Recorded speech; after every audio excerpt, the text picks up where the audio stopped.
A striking woman leans against the cabin top of her sailing boat, smiling as you approach. Her green raincoat glistens with droplets. A silk scarf is tied around her throat.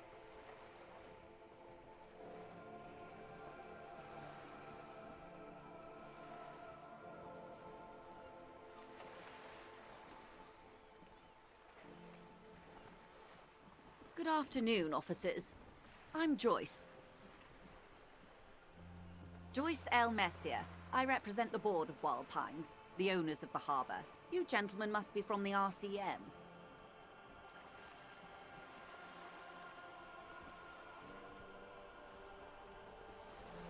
Phaeton, my maiden name.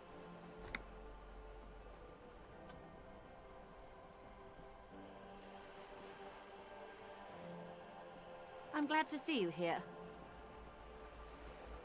I was dispatched to handle a strike, not a lynching. Anything I can do to assist the RCM in this matter, I will, gladly. That is good to hear, madame. My colleague will take the lead on this interview. I should let you know that he is recovering from an unusual medical episode. Very unusual. But I can assure you of his ultimate competency. There's a trace of irony in his voice. Mischief, even. The lieutenant is hatching some scheme. How interesting. I wish you a swift recovery. In the meanwhile, you have my full cooperation, and the full cooperation of the Wild Pines group.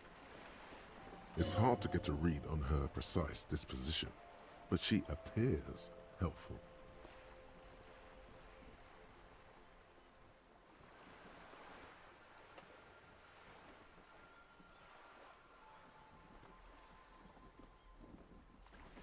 Why, yes I am.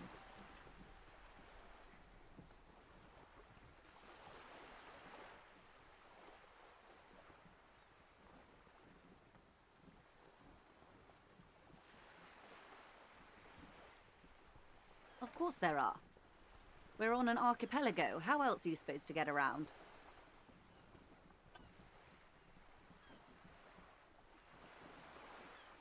I mean, we are on Le Caillou, are we not?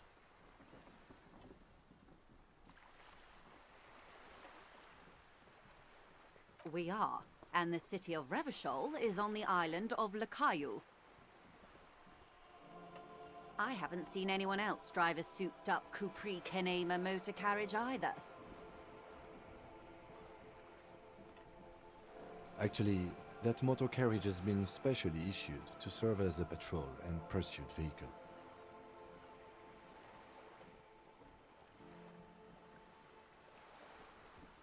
It's for crossing long distances in the greater Revachol industrial harbor. It's not a toy. Neither is this. A toy, I mean. It's a machine for crossing long distances in the Bay of Revachol, between the city and the islands.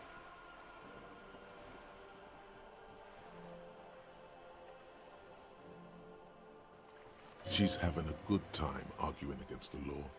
Too good, perhaps.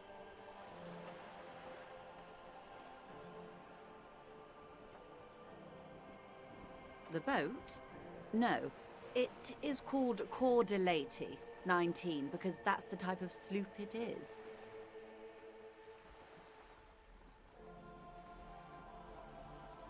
The word "it" feels strange. Such a beautiful boat deserves a proper name.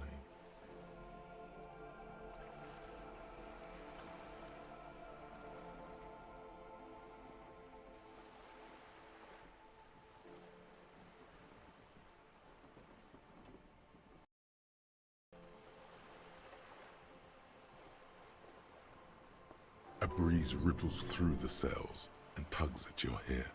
Below, the sleek, fish-like shape of the hull parts the water. Beneath that, a resounding darkness. You're reminded of something, or someone.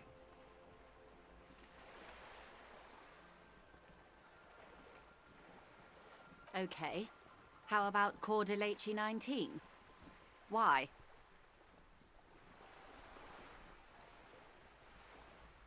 Because it was manufactured in Revachol East by a company called Elysium, and its hull is 19 paces long.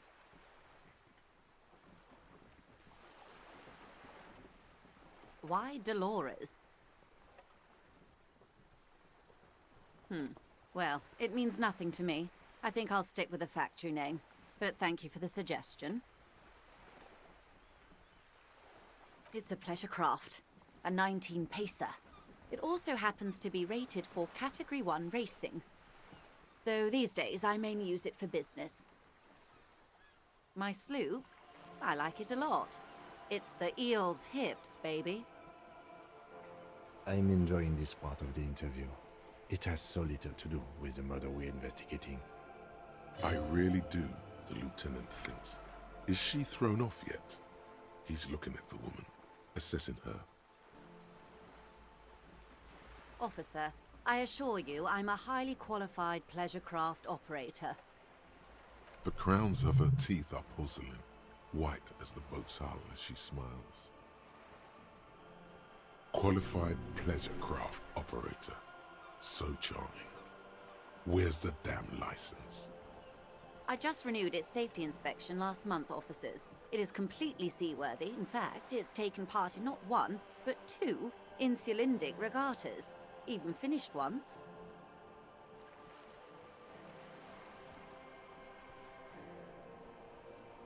Actually, you don't.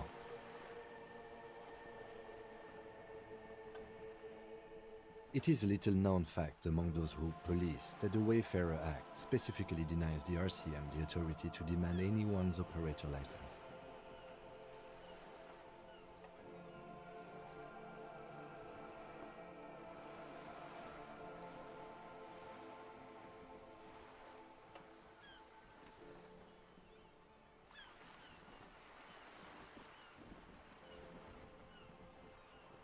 Unless it's their passport. No. Do you want to ask for the lady's passport? You need to save face if you want her respect. Demand that passport. Of course.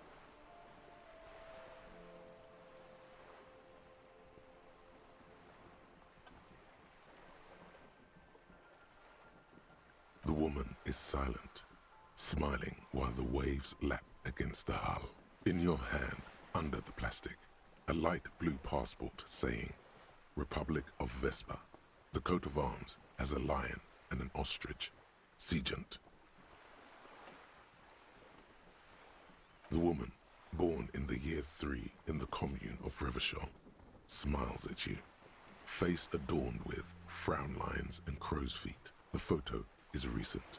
The name reads, Rejoice Leighton Messier. My husband is. I have dual citizenship. A Vespertine is handier when traveling. She nods and returns the plastic bag to her coat. Good. What we do? I'm afraid I don't speak for Wild Pines as a whole. It's a giant undertaking. The Pines' core competency is logistics. Container shipping, freight, that sort of thing. See those airships there, blinking? Those are the shipping side of things. And that is the terminal. Another subdivision deals with energy, oil and gas exploration, offshore platforms.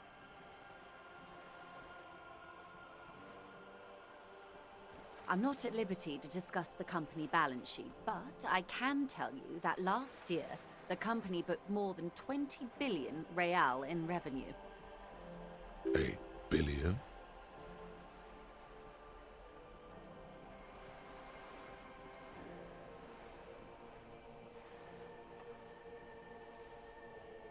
$20 billion is a large number, but the conglomerate employs 72,000 people. They all need to be paid. Then there are capital improvements, interest payments.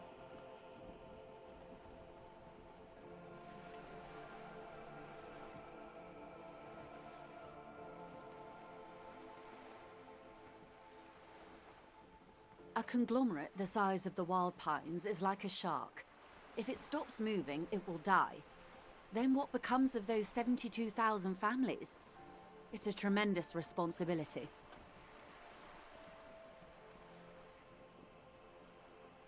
They started as an exploration and cargo fleet conducting trade between the Samaran and Insulindian Isolas 250 years ago, when pine ships explored the South Seminese and charted Lomantang on behalf of the suzerain.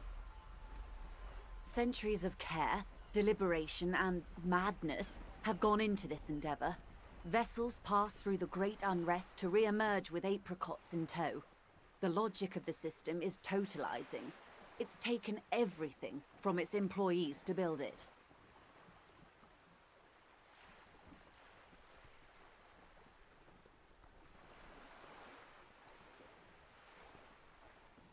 You mean aside from being the terminal's legal owners, who are responsible for moving 8% of the world's cargo?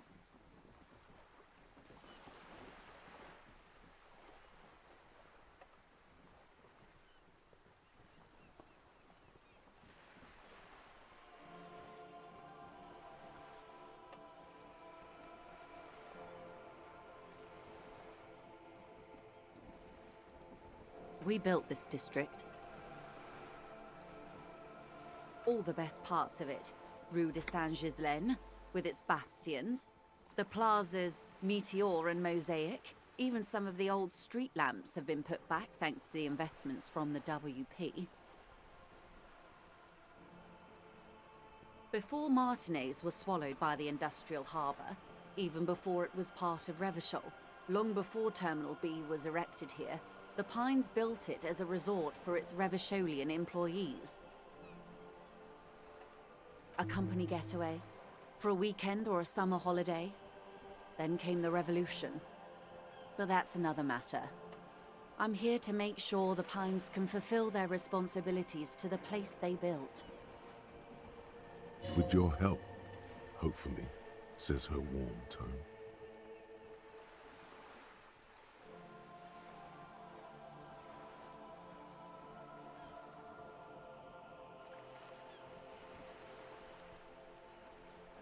Everything. Right up to, but not including, trade secrets.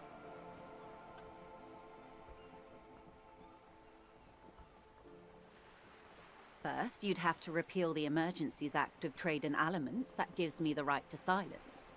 It's quite the octopus.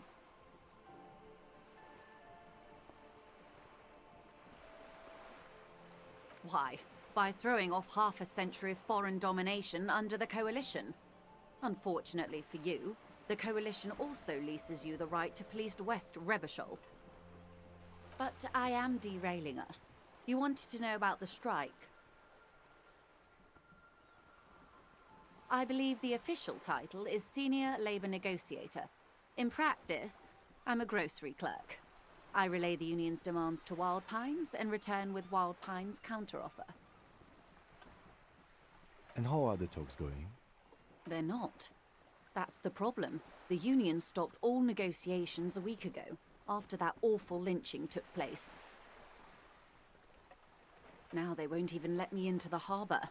There's a 2-meter 20 racist behemoth blocking the gates.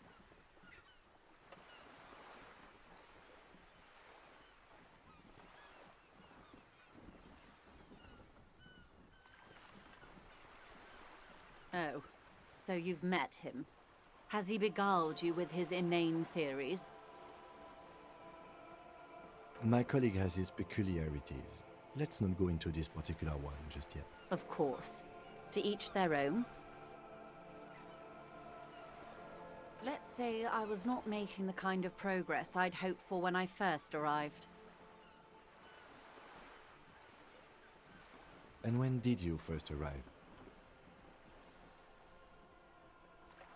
I arrived 3 weeks ago. Yes, in the middle of February. The bay was still partially frozen then. I prefer to do these things on site, like the RCM. But the strike began in December.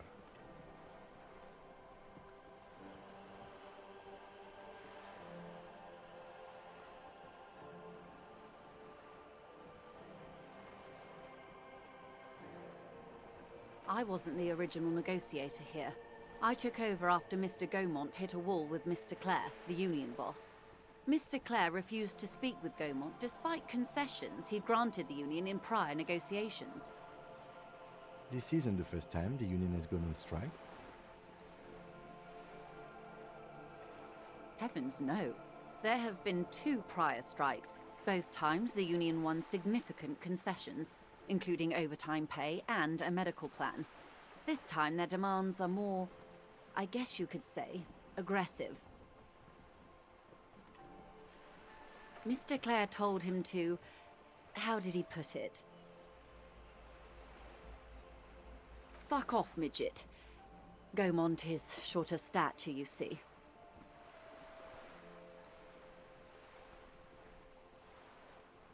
Keep in mind, this is a negotiator Mr. Clare has worked with before, and who was more than fair with him and the union.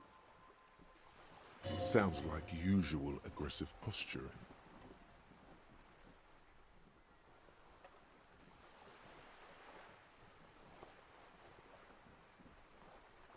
There are leaflets everywhere, and banners. What did they say again? Oh yes.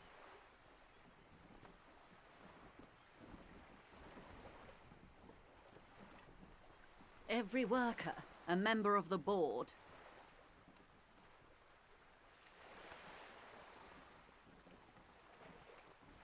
In its defense, another said, demand democracy. Pretty tame stuff compared to every worker, a member of the board.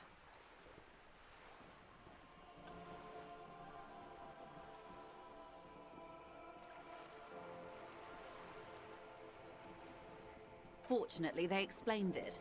Every time the Wild Pines group makes a decision about anything, it needs the signature of each of the 2,200 workers in its Martinez terminal. Just so you understand, this is but one of 22 terminals owned by Wild Pines. Essentially, not only are they kings of the company, they are also kings of the 72,000 employees of Wild Pines Group.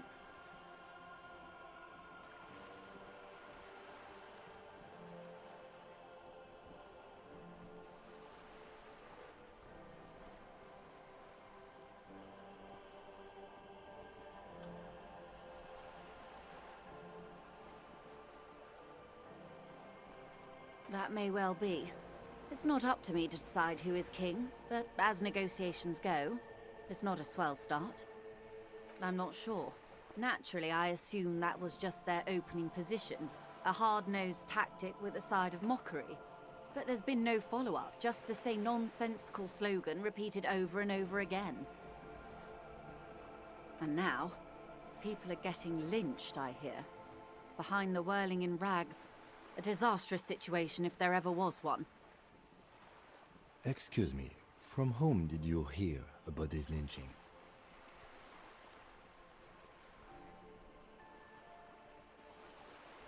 I first heard it from the bowyer at the gates. The one whose very name advertises his aversion to work. I think he said it was, "Call me mañana." This checks out.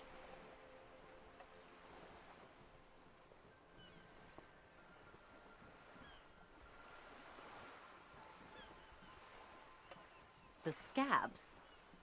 You mean the huddled masses of Jamrock, come to plead for work where the union refuses to? If they were organized by Wild Pines or its affiliates, then it would be a company secret. I could not share it with you. Not right now, at least. It's implied. She's open to discussing this matter with you at a later occasion. Everard Clare is a man of the utmost integrity. If you can say one thing about him, it's that he always puts the interests of the workers first.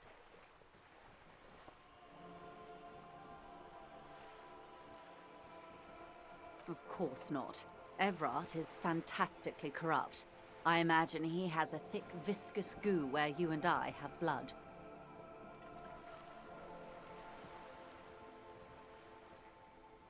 He is the most corrupt individual I have ever seen, and I deal with men like him for a living. If there is anyone more venal, more irredeemably nepotistic, then it's his twin brother, Edgar. Have you seen him? Edgar looks exactly like his brother, except for that lazy eye. He also talks exactly like Evrart does, and when one's term as foreman is up, the other takes over.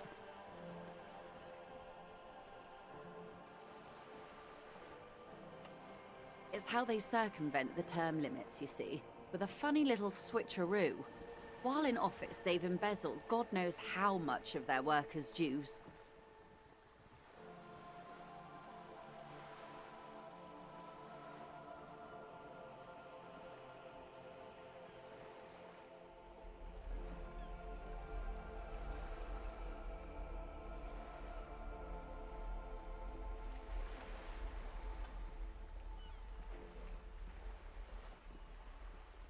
The Debardeurs Union was once a perfectly normal institution. 20 years ago, anyway. It must not have been easy to establish under the Emergency Act, but they did it. I can respect that. Organized labor at its best, as they say. Then something happened in the local chapter elections. The brothers Clare came and transformed it into a... how do you say? A mob. The Debardeurs are a crime syndicate.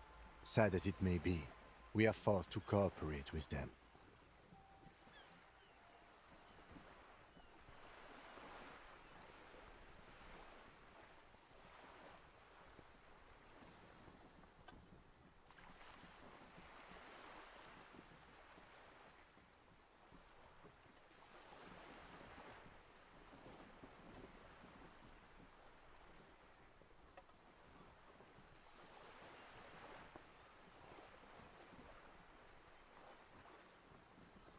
Refreshingly honest, officer.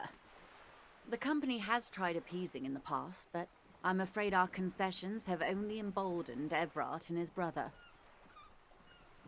And your opinion, detective, if I may ask? I'm a curious and talkative person, you see. Would you say the Debardeurs Union is...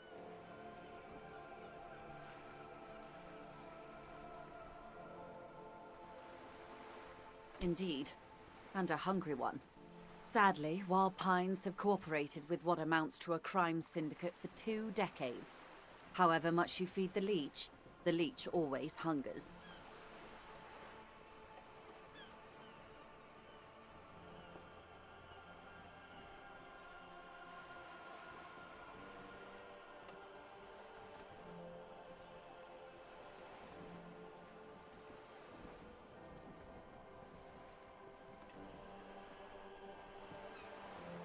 I'm glad you asked. There was a woman, the previous forewoman of the Union.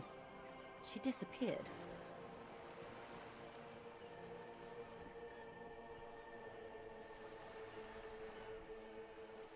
Disappeared? Yes. On the last day of the local chapter elections, her daughter phoned in and said she wasn't running anymore, or coming to work. Ever. End of story. Indeed. The company suspects foul play, but there's nothing they could do. It was a union matter. The point of the presentation is, these kinds of things happen around the Clares. Watch out when you're dealing with him. Thank you for your concern, man. We'll be just fine. Of course. How else can I help?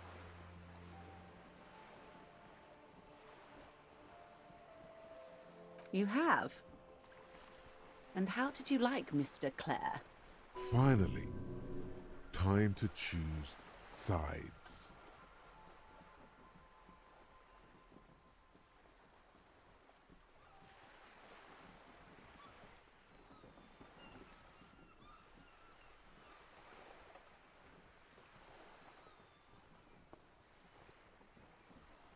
Oh, come on now. He has his uses. How else would he have stayed in power all these years? Or wait, actually...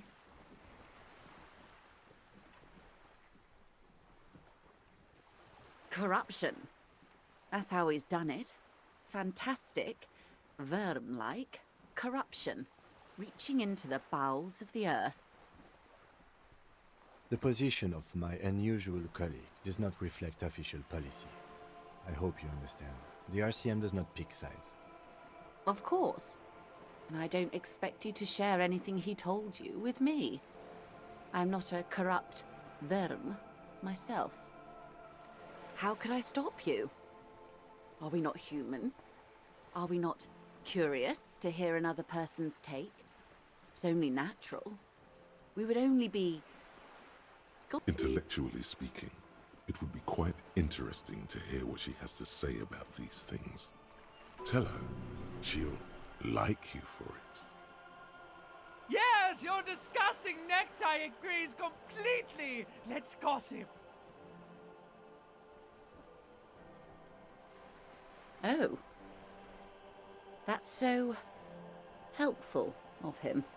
The lieutenant looks at you, and you can swear his jaw muscle is trembling. Unconventional police officers sometimes lose their guns. They then go around and tell people about this, to gauge their reactions. It's all part of detecting.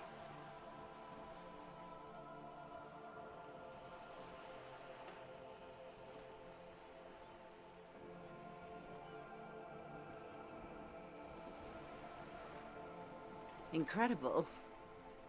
Simply incredible. And how is it going? Has this detecting produced a gun?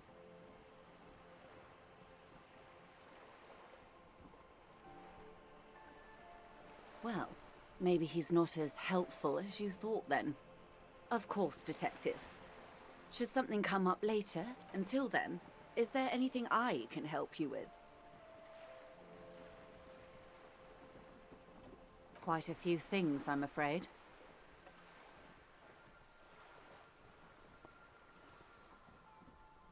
The information I'm to share with you includes sensitive trade secrets. For the sake of my employer, I have to ask for your names and badge numbers.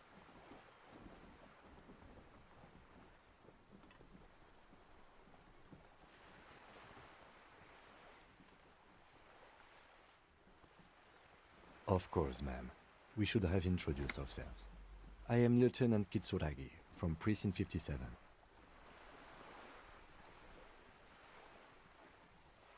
And this is my colleague from Precinct 41, Detective Dubois. I'm afraid Harry doesn't have his badge at the moment. I hope mine will suffice. Oh, and what happened to yours, Detective? Awkwardness washes over the conversation. The woman doesn't like this turn of events.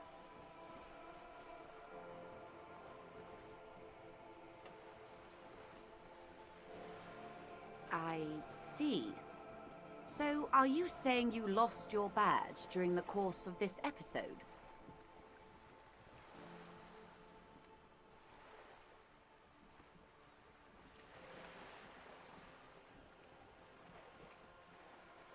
Oh dear. I suppose this does explain some of the more curious turns in our conversation.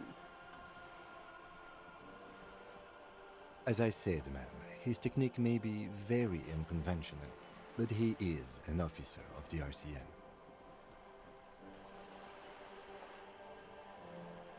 Of course, I sympathize, but I'm afraid I simply can't share anything more until I've seen that badge. Hang on. She's a professional negotiator. She should be open to some sort of mutually beneficial arrangement.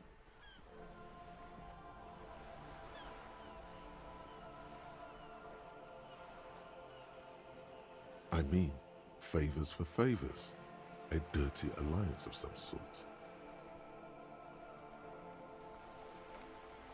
Easy. Just offer her a favor. Like I said, nice and dirty. I will be frank with you. If I'm going to break protocol, I need to be able to justify it to my superiors. They're going to want to see something very tangible. You're in, but expect her to drive a hard bargain. Reports from inside Terminal B suggest it's a hub for the local drug trade. This is an open secret in Martinez. The Union controls the terminal, so it goes to reason.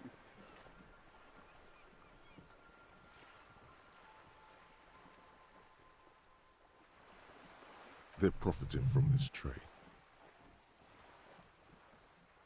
The company has tried looking into this matter before, to no avail.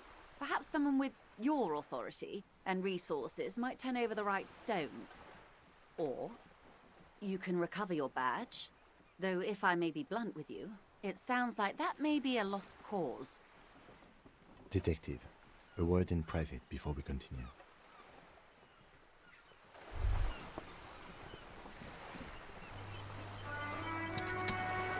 It's clear you like the hard stuff, Bruta.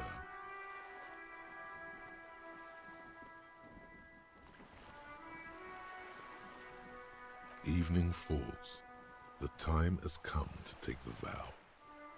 The vows are blood and flesh. Lower intestine, the term is metabolic and circulatory system. Fascism, Brota.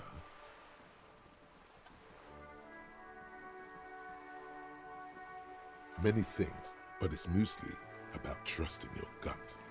Who does your gut tell you is the source of Revachol's problems?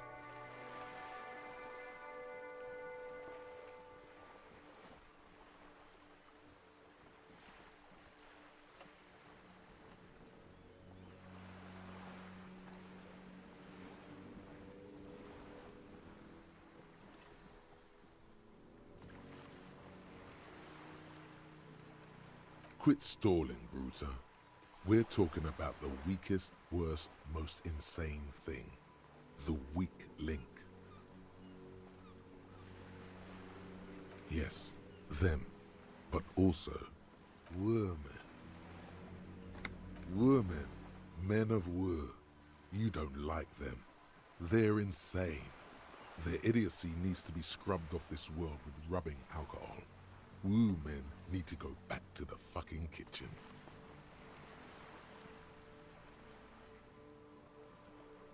That's what fascism boils down to. The rest is also important. But the main thing is that Wu men need to know their place.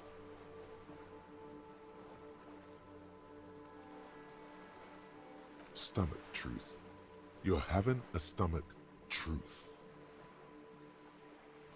Because you've said the hard things that others won't say. The good things, you've said them many times.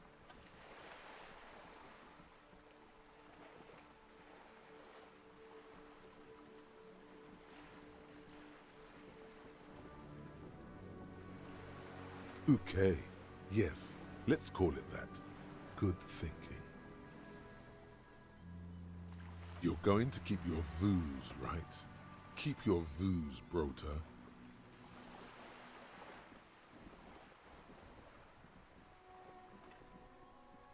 For the nation, smart. Best not to mention the Wu men too often. That's why you're the head and I am the stomach.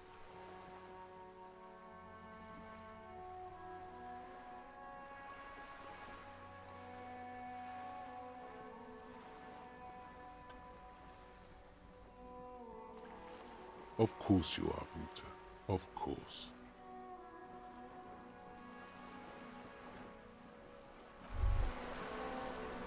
Hey. Psst. Psst. Hey, you. Yes, you.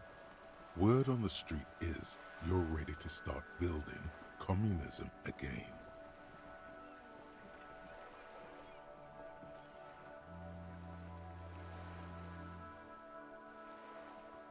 Yes, you're ready to start building communism again. You've built it before. They've built it before. Hasn't really worked out yet. But neither has love. Should we just stop building love, too? Good. We need tender men like you building gargantuan communism. Word on the street is it's going to be 10,000 times larger than any communism previously attempted by human beings. Is that right? You keep saying things like, down with the bourgeoisie, eat the rich, sodomize the landowners, impale all people who have more than 25 real in their pocket. Literally murder all human beings regardless of their political beliefs. That kind of stuff.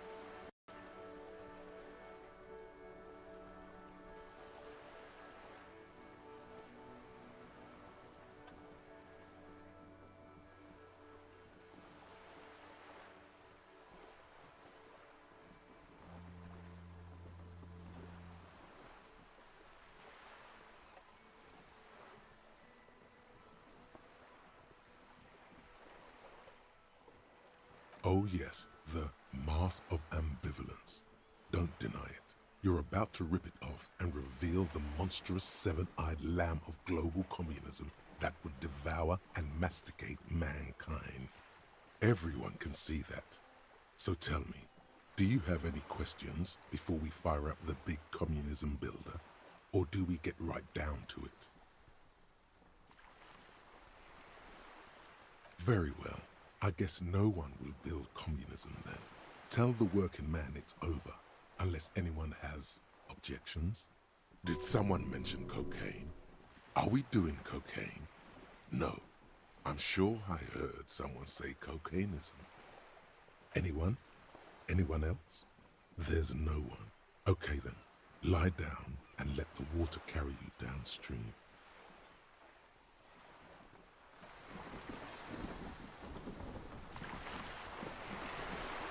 This is not going quite as I hoped it would, Detective. Honestly, I was expecting you to use your unorthodox technique to keep her off balance and, not volunteer us to be her henchman. This woman is running circles around us. She might have known about your misplaced badge all along, or she's simply an adept improviser. Either way, we've played straight into her hands. He doesn't let it show, but there is a limit to how much the consequences of your unprofessional behavior can cost the investigation.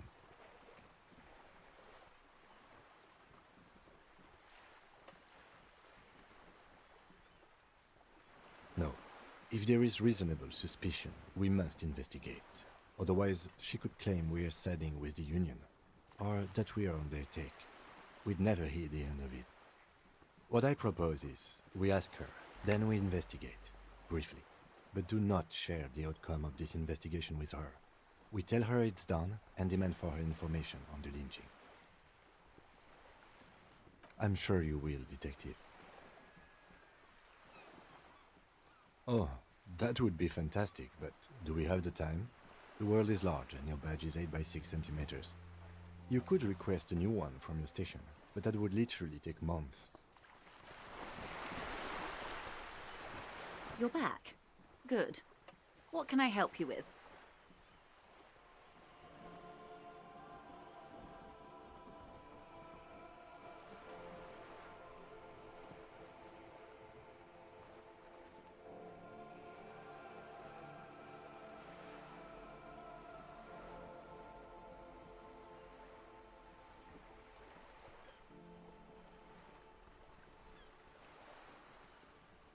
It's quite straightforward. Someone is using Terminal B to smuggle raw ingredients from the Samar and Isola into Revachol with the Union's blessing. Wild Pines has suspected it for years.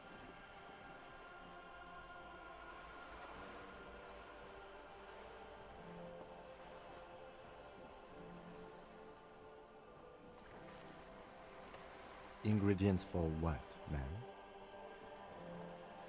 Meth and dextroamphetamine, GBL, and various synthetic psychedelics. Honestly, it might be quicker to say what you can't make from the stuff. Shit, yeah, baby. It's the party pipeline. Why would you want to shut that down?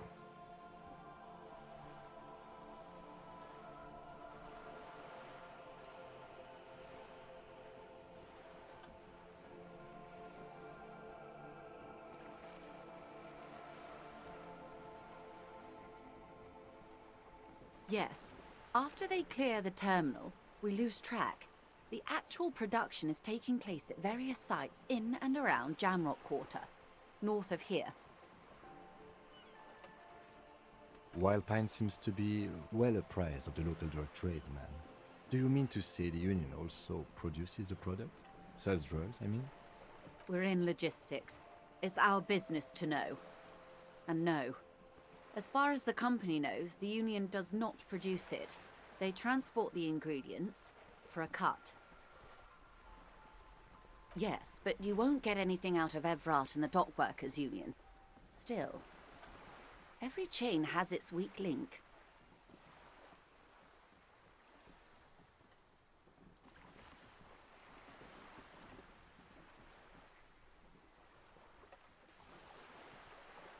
The lorries. Someone needs to move the ingredients from the harbour into the city. Once they reach Jamrock, they're distributed to a network of local manufacturers well beyond our grasp. But in transit, they are vulnerable. Perhaps you've noticed that a number of lorries are tangled in a traffic jam at the roundabout just now. Interview the drivers who are still hanging about. One of them might be waiting for a crucial shipment. I'll be explicit. If you find this driver, I will share company secrets with you.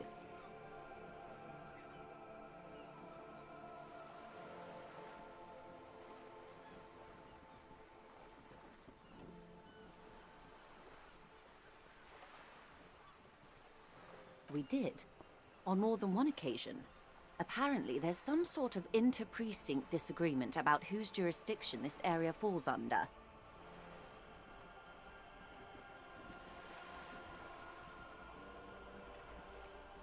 We know the company has launched its own probe into the union's alleged involvement. We also know it's come up empty. It's not just the RCM. No one's been able to find any hard evidence.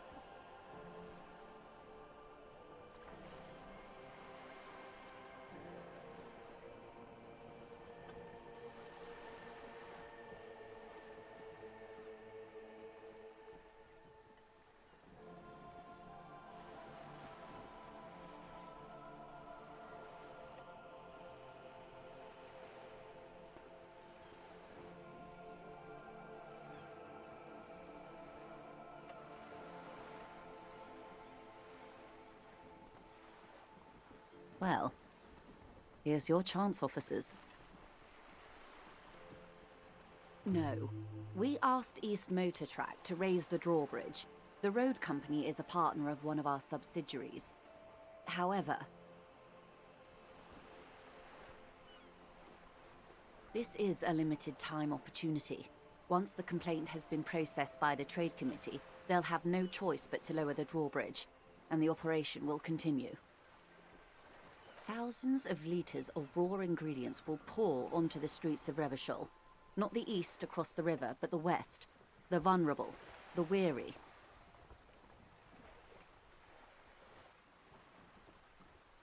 A cold breath rushes in from the bay, making its way down the alleyways and potholed streets. From Martinez to Jamrock, in the traffic you hear the clinking of glass vials, concealed beneath tarpaulin. Or is it just your teeth chattering in the cold? A lot of it.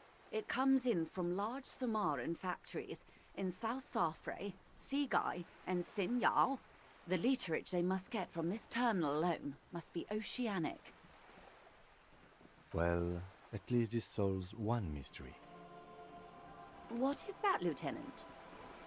Why I had to call East Motor Track and beg them to open a drawbridge for me. I'd wondered since I first drove in, on my motor carriage. I am sorry for the inconvenience, Lieutenant Kisaragi, but we need them trapped here. This is a unique opportunity. I'm sure you understand.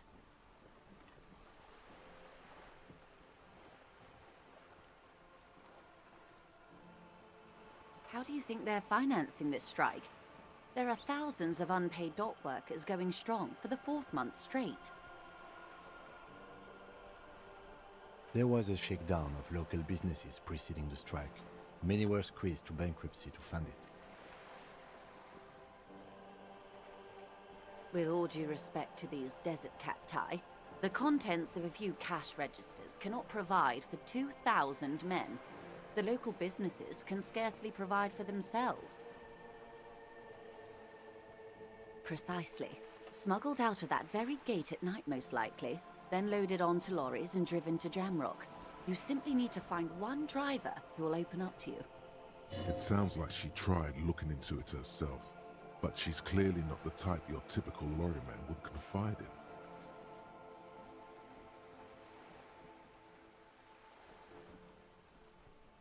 The two might even be connected. Or not. Though, if you have evidence to the contrary, I'm eager to hear it. As eager as I am to share it, Lieutenant, once the job is done. Yes?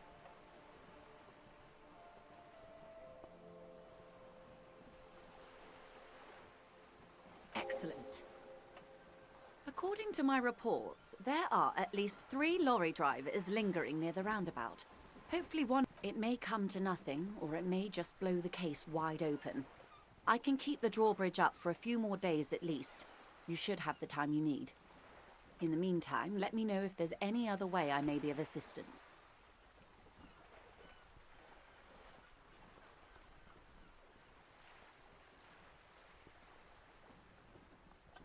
That's the man who was killed. I'm afraid this is a discussion for once we've cleared the lynching question.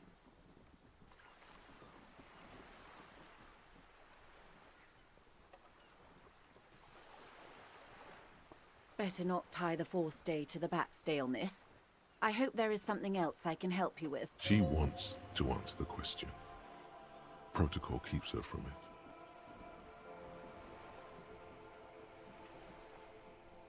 This reality.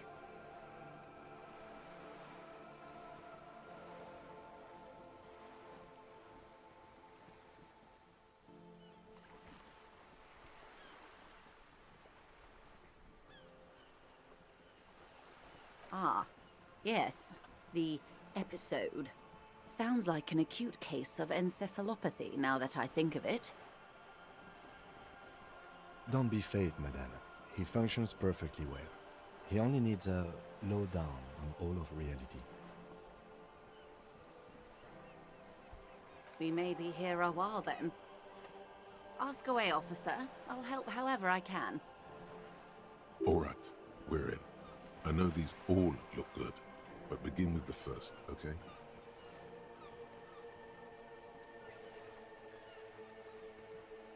We're in Martinez, baby. Martinez is a district of Revachol. A very small district tucked away near the industrial harbour, north of the 881 and Jamrock. You would be excused for not knowing about it. Unimportant, they say. Forgotten, even. Shelled to smithereens during the Revolution. It has its charms, just not this time of year.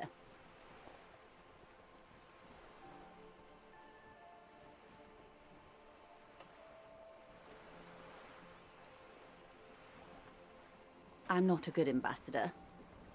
I've only been here once before, as a teenager. Not a lot has changed. There are ruins, a terminal, fishing boats, reeds, boys with boxy shoulders. As I told you, Martinez used to be a province, a workers' resort before the city swallowed it and the artillery did its part. Now the reeds are the real star of the show here. The further down the coast, the wilder it gets. It's not really a sea, it's the Bay of Revachol. And the bay feeds into the ocean. Yes, we're on an island in an ocean. The world's largest body of water, the Insulindic. Vast, lukewarm and unknowable, flowing in and out of sight. Caillou, as you already know. Imagine a pebble. A smoothed-over pebble amidst a great blue sea, misshapen, cracked. The cracks are the River Esperance. We're in the delta of this river, on the 6th branch, the Martinez distributary. It is clear this pebble is of enormous value to her, and to humanity at large.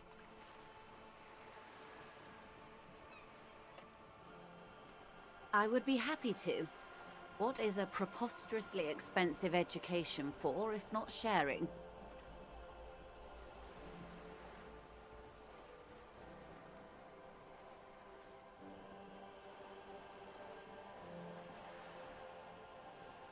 These are unimportant times, Detective. You and I were born after the dust had settled. 1,000th of a second too late. For the big time. The smile of a predator. No doubt what she's got in mind. All men are predators, dear. Nothing much to be done about that. It's all a matter of where you get to file your teeth. The revolution.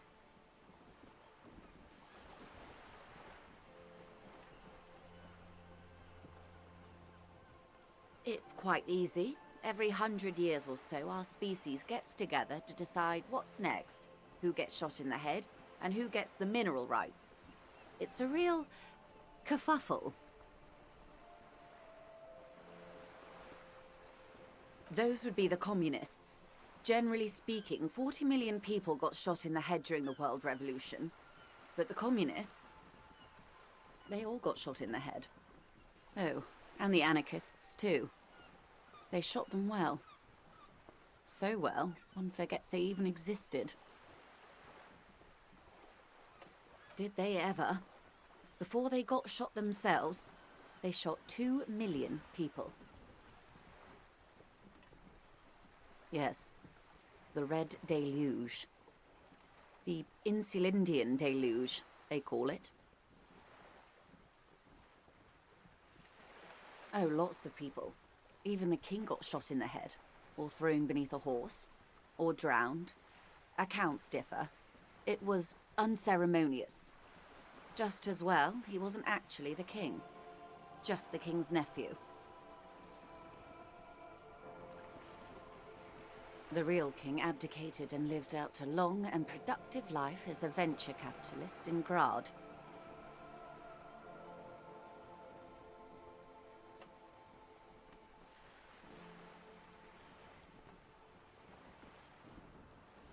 I prefer the term risk-averse.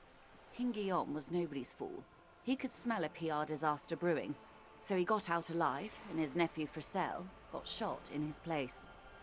Him and tens of thousands of his wonderfully fascist kingsmen. It was a wild time.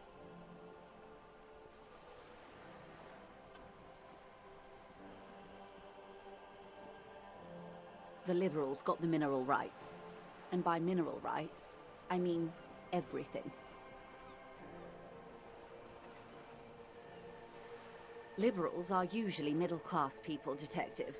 Or the remaining gentry, the beneficiaries of the pre-revolutionary arrangement.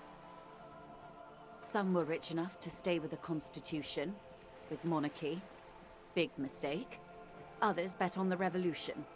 They were called the ultras, or ultra-liberals. They fared well.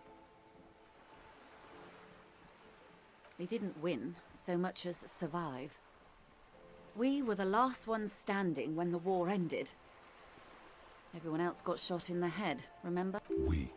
She's one of them. Of course.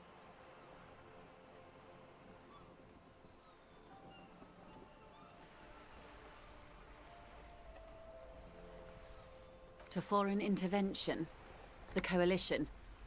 Those people really took the mineral rights. The liberals took everything that wasn't nailed to the ground. The coalition took the ground. The ocean, the laws, and the people. The coalition of nations. Grad, Mesk, Vesper, Messina, Oranje, and Sur-la-Clay. The armed center of the world. They landed here and ended the revolution. It was the moralist thing to do. There is bitterness in her voice, tempered with understanding. She is critical, but ultimately understands the cause. The moralists believe in keeping everything exactly the way it is. They believe in mineral rights. and not shooting people in the head. At least not in the same manner and volume as the others do. They are the long-standing provisional rulers of Revachol now, the coalition government. The rulers of Revachol, and also the world. These guys are strong. This is their zone of control. They embolden the RCM with crumbs of the same law they took. Technically speaking, you are a moralist.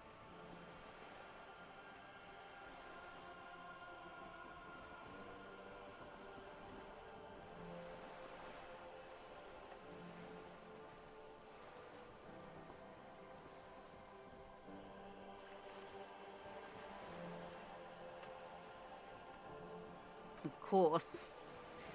Not easy to be moderate about head shooting in your line of work. They are what they are. Who knows? Anyway, enough sentimentality. Is there anything else you want to know? It's a neurological disorder caused by a lack of vitamin B in the brain. Symptoms include a retrograde amnesia. It's quite serious. You should get yourself checked out. She conveys it in short, cold bursts, trying not to invest too deeply in the condition of this doomed detective. In case he goes down later, souring the entire portfolio.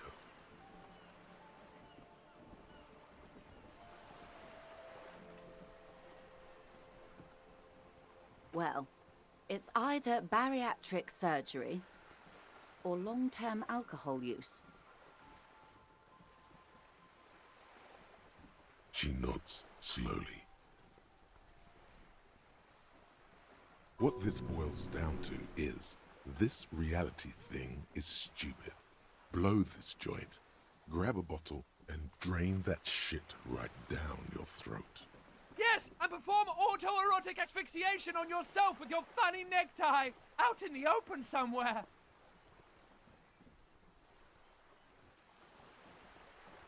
She stares at you, head tilted to the side, with a slightly concerned look on her face. What I am not is a basic term of reality. Everyone wants to talk about themselves. She will, in time. A bird? A sphenicid? A flightless bird of the polar regions?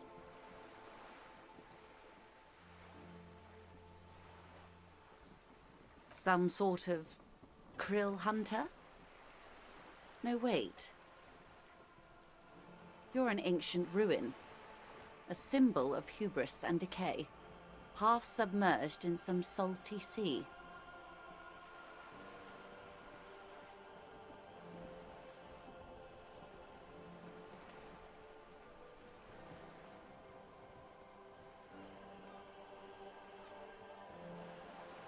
Of course you're not, my dear.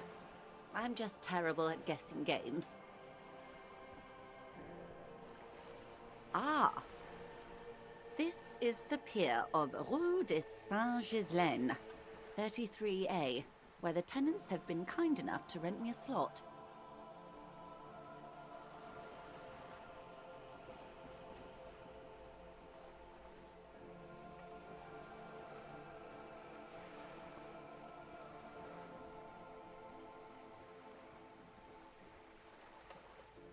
Or two.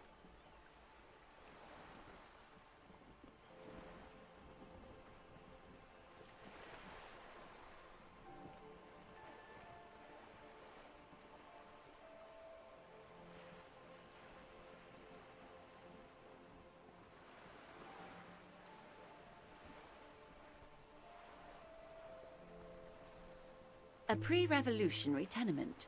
Old buildings are called tenements, you see. And new buildings, bâtiments. After, les bâtiments nouveaux. But 33A and 33B are not nouveaux. They're old.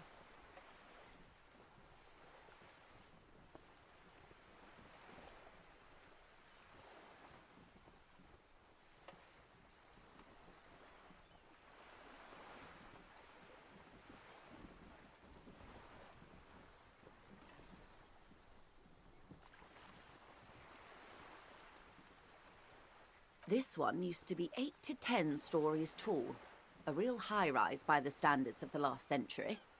Built to mirror the skyscrapers across the bay in the Delta. That was before the war, of course. Mostly the urban middle class, I believe. This was once primo real estate, before the cannons lopped 4 or 5 stories off.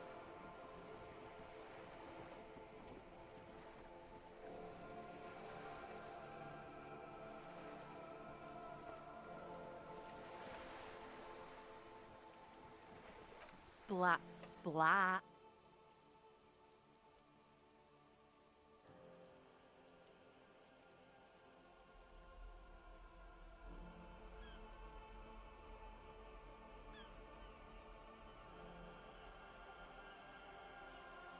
Wonderful.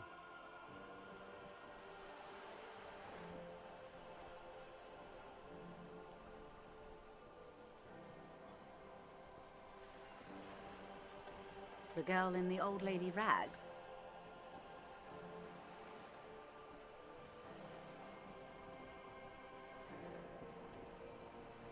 Looks like a sullen and rebellious member of a teen infraculture.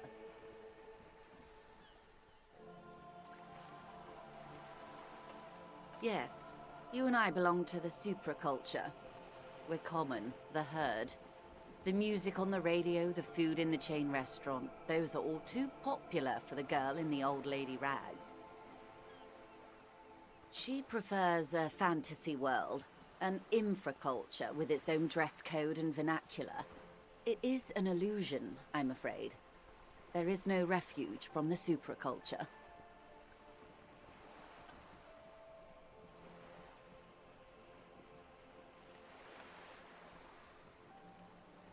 Young people who dye their hair funny colors and wear old people's clothes are stupid, and their little rebellion is self-defeating. All right, what next? Suddenly, you're not so sure you're part of the supraculture. And what would that be?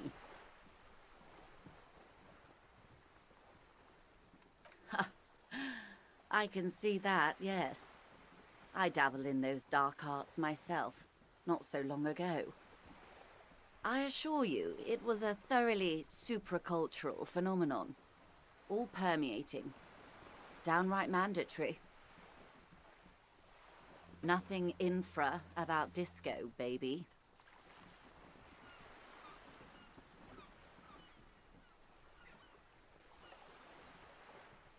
Those days are long behind me. And even in the early 30s, I would say I was more of a new girl.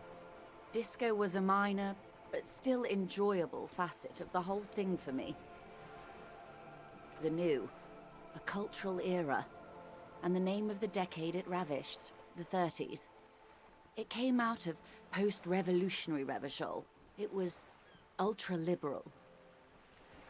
It involved lots of partying, as you might imagine, and champagne-colored everything. By the looks of it, that would have been when you came of age. Now.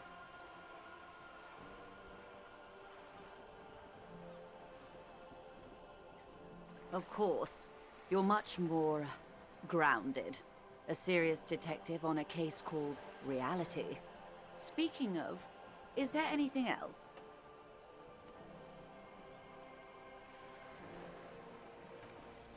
It remains a mystery what you mean by this something close. This isn't about you. It's about reality.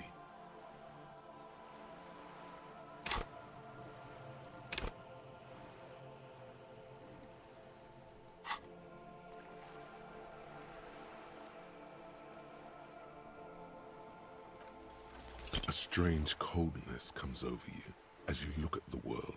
The waves sway the sloop slowly. That's all.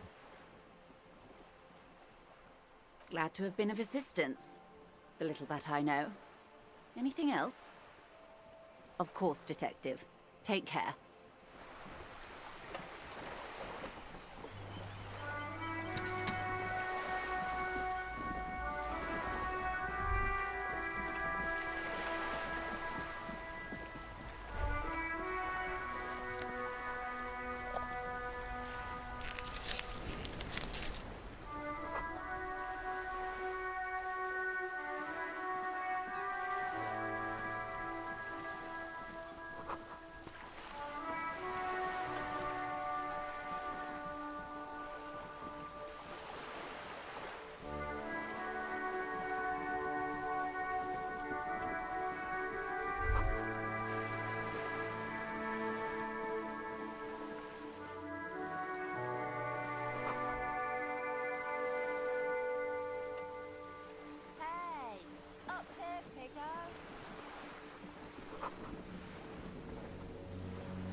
The streets will flow red once more, a great torrent rushing down Rue de Esperance. You wait and see. The streets will not flow red with anything. Who are you? I'm Cindy the fucking Skull. What else do you want to know? Date of birth, blood type, the last time I was tested for Hep C.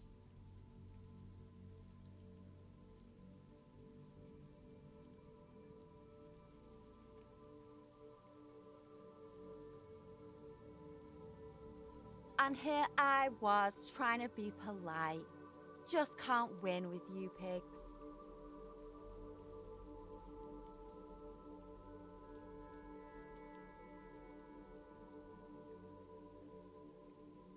The lieutenant is desperately searching for another handkerchief. Hatred, disgust, it's difficult to tell which of the two is more present in her girlish features.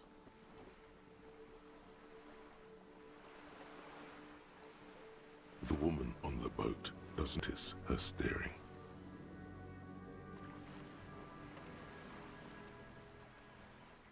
That is on her. Someone's got to keep an eye on her.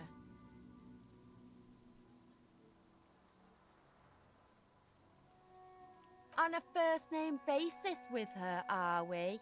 Piggy's moving up in the world.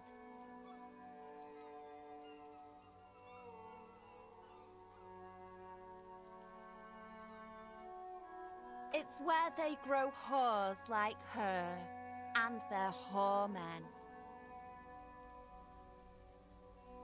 Have you got a crush on her?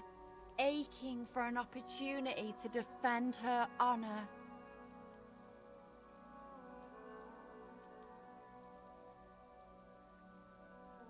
Can't you tell?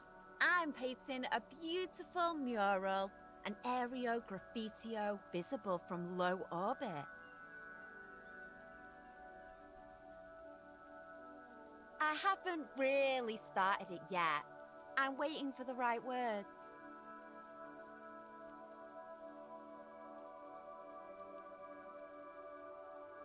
Have you ever tried your hand at graffitio? When faced with a blank wall, most people write unimaginative stuff, like pigs go home and Mona was here.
We rarely see pigs round here, though. Just union cads. And my name's not Mona, so... She wants it to be something true and total.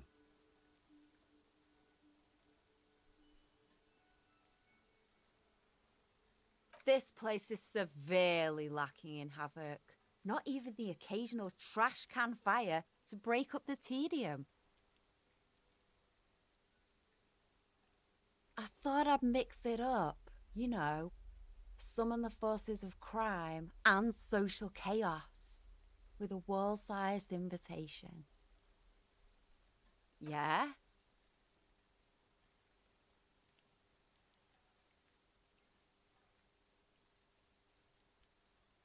Thanks. I'm sure the inspiration will come to me now that I have an official RCM stamp of approval. You've lessened her desire to deface the building.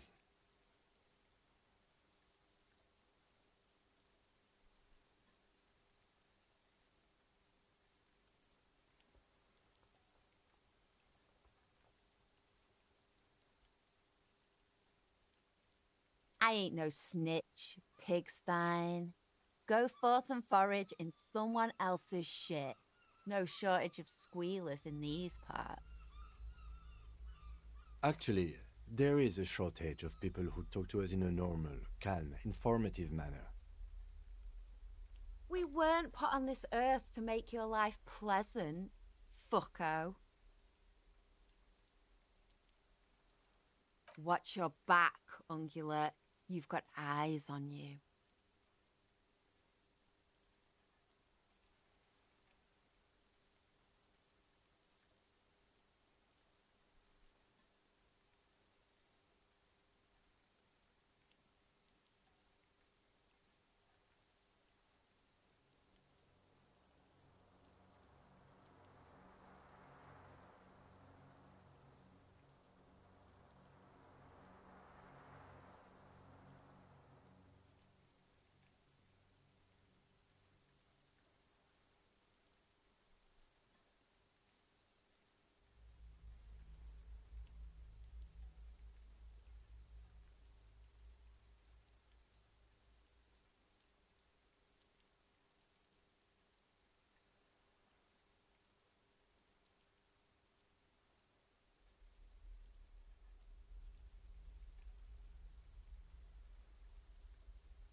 A sturdy metal door guards the southwest entrance to the apartment building. It's locked. This could be a way into the apartment building the smoking man vanished into.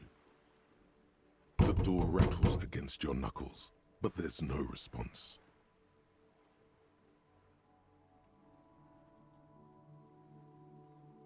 The door rattles again, but this time you hear an elderly woman's voice calling out from inside. Stop banging on the door! I'm not letting any more strangers inside. Doesn't matter who I am. Now go on, get out of here. Ha! The police? Everyone knows the police don't come round here.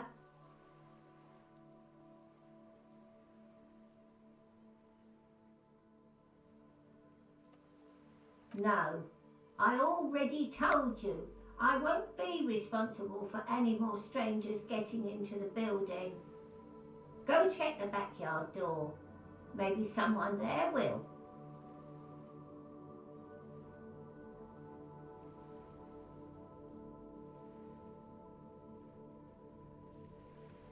Madame, I assure you, we are real police officers. There is no reply. Just faint, sweeping sounds inside. Good. We had enough problems with bums and drunks and thieves loitering in the hallway. You have no business here.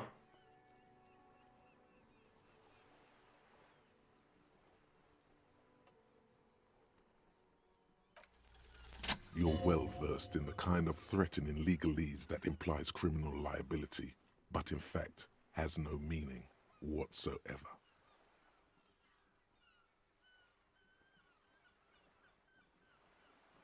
I know my rights, and don't you marm me, boy.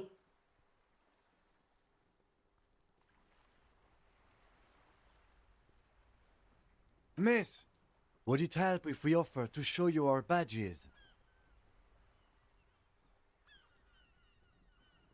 Hold your horses. I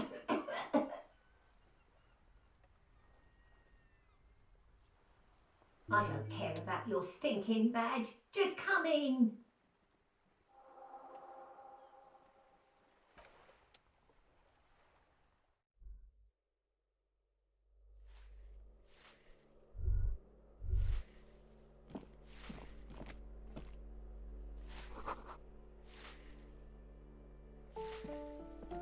Give me a moment.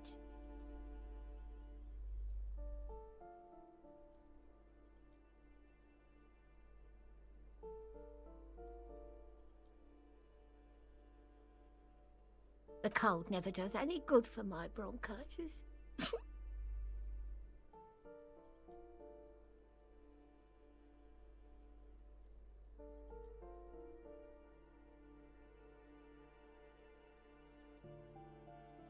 I'm fine. Fine. Don't you worry about me.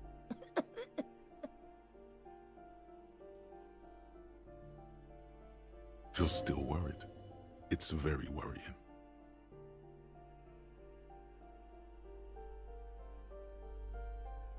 Now, what do you want from me, policeman?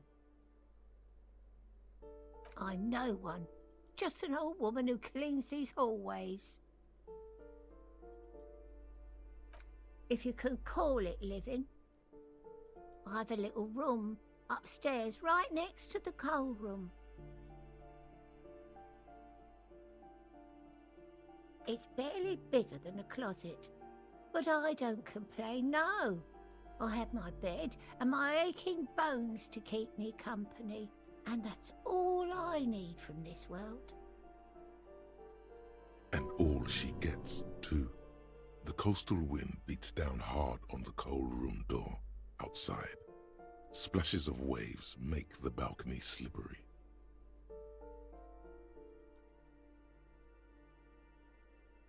Oh, you'll find plenty of martins here. Don't you worry.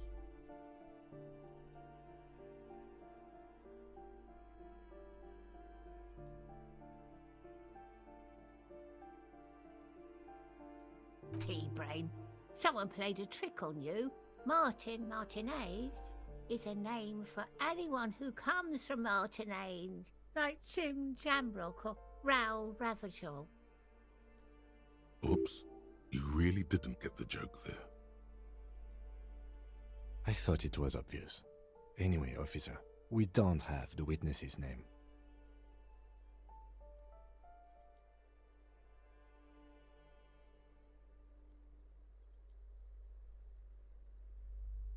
Yes, I know who you mean.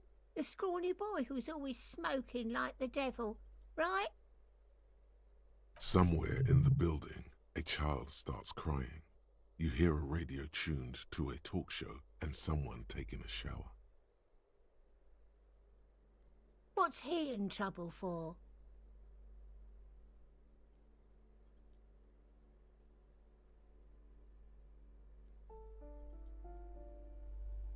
Talk?